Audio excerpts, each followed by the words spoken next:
Ana di bukreda. Waan iddoo kana dhufeefi dhibee garaa keessa natti hammaata yeroo mara garaa keenya deema. Sammuunitii na qabama yeroo mara. Yeroo mana barumsaa fa'aa kana deemu jechuudha. Sammuun kun dhiphata. Maqamaa fi achi keessa oolaa malee waan barsiisaan jedhu tokko waan hubadhee galu qabu. Siingaloo jechuudha. Siingaloo naan galu. Darbee immoo jechuudha. Jireenyi koos jireenya maatii koos baay'ee qoramaadha. Dhiphina kee waan guddaa keessa jechuudha. Amantiin kee maali? Dura ortoodon ture. Okey, gooftaa fudhachuun barbaaddaa? Irra ingat.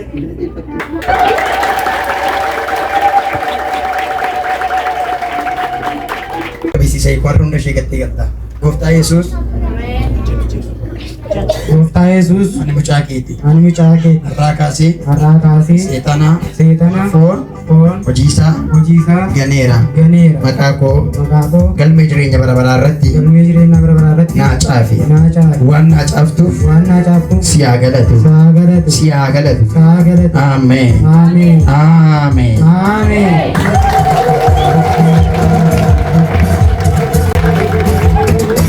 Hojii Kiristoos jalqabatti nu waame isa kanadha. Kasarra jedhaman.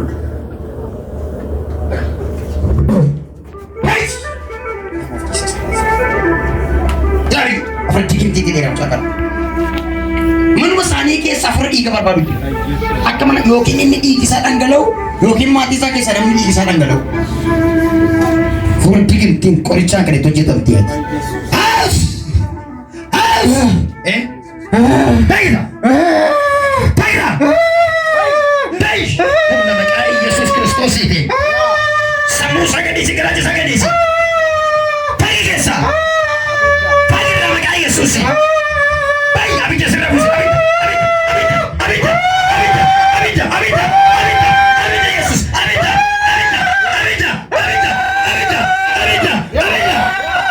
Ta'i irraa maqaa Yesus iti.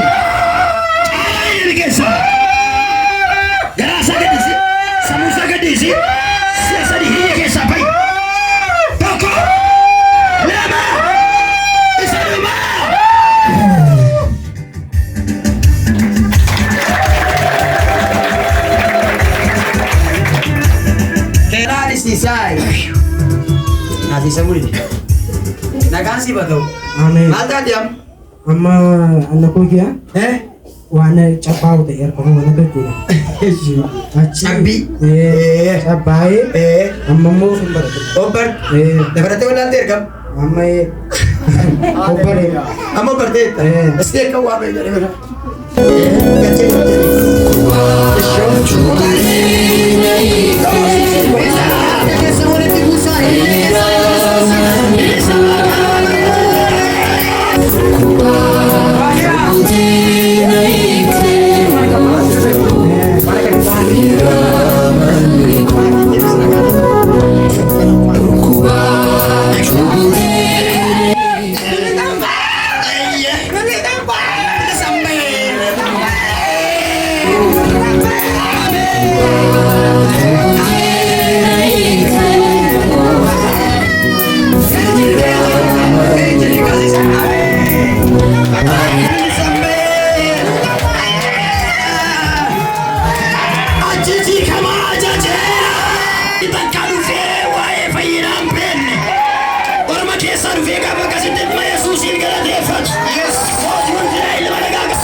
Beli tambah setitole.